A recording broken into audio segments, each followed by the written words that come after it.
Right, good morning. Today we are working through standard 8.EE.2 and I want to expose you to the actual language of the standard, and then I'll show you exactly what part of it we're going to work on. So first, let's read through the standard.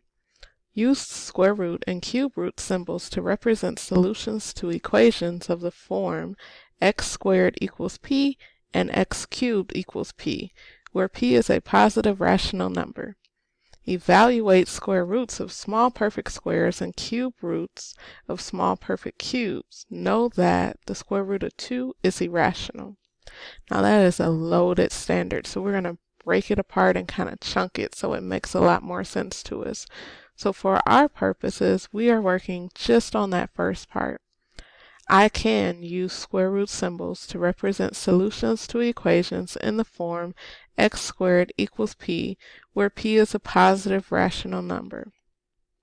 Okay, so we are going to explore what that x squared even means. We're going to look at some square roots today and possibly get to some approximation of square roots. So first things first, let's talk about what perfect squares are. Let's talk about square roots. I'll try to make this as not so complicated as possible for you. So first I'm going to start, and I like to organize my information. So I will have my side lines. I'll put all that information here, and on this side I'll put my total. And that will make sense as we begin to play around with some math. Alright, just a small little chart. We won't necessarily fill it all in, so don't get overwhelmed or anxious already. So when we're talking about perfect squares, we're truly talking about a square.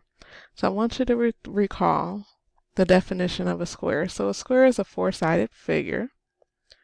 And in this four-sided figure, all the sides have to be the same length. So this side over here has a length of 1 square, 1 square, 1 square, and 1 square. So now when we go to fill in our table, we're going to take our side length, which is just 1, and then how many total squares do I have in this figure? Just the 1, right? Just this singular square here. But what happens if I want a side length of 2? So as you can see, my square increases in size, but I still have 2 squares on any given side or of the larger square. But how many squares do I have in here total? 4. Let's do another. If I want the side length of 3, so I have 3 squares on any given side of my larger square, and my total is the total amount of squares within my boundaries. So if you're excellent at counting, you know that there are 9 total squares there. If I want to create a square with a side length of 4 units, each of those sides is 4. But how many squares are on the inside of the larger square? 16. Absolutely. So, mathematically speaking, when we're talking about our perfect squares, we are literally talking about these numbers here, because those are the numbers it takes to actually draw a perfect square when we're working with these little units like this. So does this mean I have to draw a square every single time I want to know what a perfect square is? Absolutely not, because you can go all the way up to infinity, which I don't know about you, but I truly don't want to draw a square that large, and it's not even possible. So how can we go from our side lengths to our total? So if we start with our side length and we want to go to our total, the easiest way to do that is by squaring. So when we square a number, we are looking for the area of these squares. So if you remember your area, you can calculate area in most shapes by multiplying your length times your width. But for squares, it's even more special because your length and your width are the same number. So if I have 1 squared, or 1 to the second power, that means 1 times 1, which equals 1. And if I go back to my table, that checks out. If I have 2 squared, that is the same thing as 2 times 2, which gives me 4, and I can check that out. I can keep going. I can use any number in this part right here, my base. I can put any number to it and follow the same process. I'm just going to take my base and multiply it by itself. So if I had 10 squared, 10 squared is the same thing as 10 times 10, which is 100. If I wanted to do 14 squared, I would just multiply 14 times 14, and that would give me 196. Okay, so working with squares isn't too difficult. Now let's say I want to go from my perfect squares. In fact, I'm going to note here my totals are my perfect squares.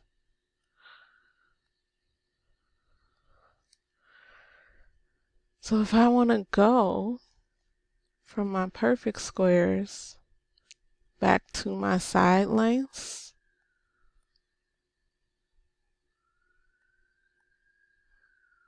then I am taking the square root. And you may have seen the symbol for a square root. It kind of looks like the division sign. Some people make it exactly like the division sign, and let's see, there it is. It's really just kind of like an upside down L. You don't have to be too perfect when you make it. So if I take the square root of 100, that means I am effectively looking for what two numbers,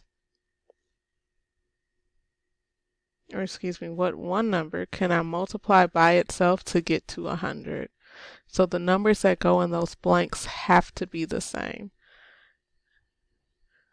So if I'm looking for the square root of 9, I'm looking for the number I multiply by itself to get to 9. So I can think in my head, is it 1 times 1, 2 times 2, 3 times 3? And most definitely is 3 times 3. So following that pattern, what number do I multiply by itself to get to 100? Exactly, 10 times 10. Now, here comes the challenge. Are there any other numbers I can multiply by themselves to get 100?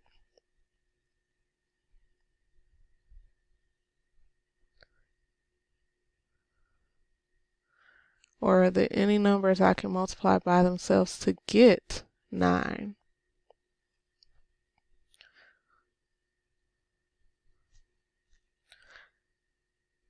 So what if I had a negative 10 and a negative 10? They are the same numbers, but will two negatives multiply together give me a positive number? So if you recall, when we are multiplying two negative numbers, we do get a positive number. So negative 10 times negative 10 will give us 100. So when you are writing the square root of 100 equals, we are going to utilize this symbol, plus or minus 10. And that will tell your reader that the answer to the square root of 100 could be 10 times 10, but it could also be negative 10 times negative 10. Now there will be instances where it will matter if it is a positive or a negative number, but you'll get to that much later. But for now, I want you to know that square roots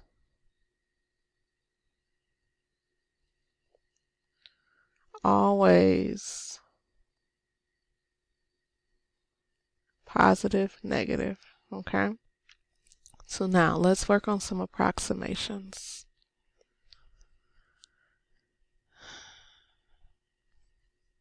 Here I have a number line, and we are going to place some additional facts on this number line.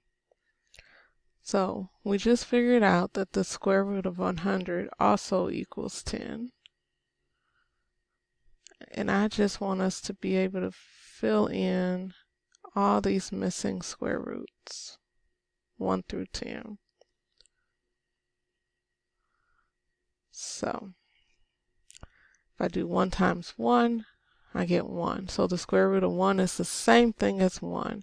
2 times 2 is 4.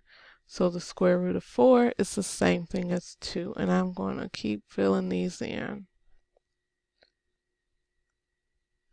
We will continue to practice with these, so pretty soon you will be able to recite them as quickly as you can, as quickly as you can recite your own phone number. Oops. There we go. All right. So don't stress right now if you don't know exactly what these numbers are, because this is our intro and we are going to dig a lot more deeper into this. What I do want you to do with me is kind of help me approximate some square roots. So if I have, let's say, the square root of 23, where would that go on this number line? Because I don't see a square root of 23. I don't know what the square root of 23 equals, but I should be able to use some approximation to help me place it. So if I'm looking at my line of red radicals, I can figure out where 23 goes within those numbers, because that's the same as counting. So what two numbers in red would 23 go between? Absolutely, it's in here somewhere. I don't have to know exactly where right now, but if I can ballpark it like that, that will be extremely helpful moving forward. So I know that the square root of 23 is somewhere between the numbers 4 and 5, right? Let's try another number. If I had the square root of, let's see,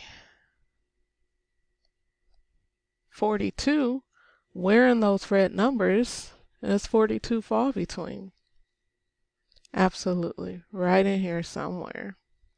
So the square root of 42 is between the numbers 6 and 7. So as you can see, I'm using the numbers in red to place these mysterious radicals, these imperfect square roots, but then I'm using my numbers in black to help tell me what that actual value is. So these number lines are working together, and we're going to do a lot of exercises where I'll have you order numbers based on, are they cutesy whole numbers like what we're used to working with? Are they rational numbers? Are they square roots? But this is our first practice with this. So it's just a quick overview.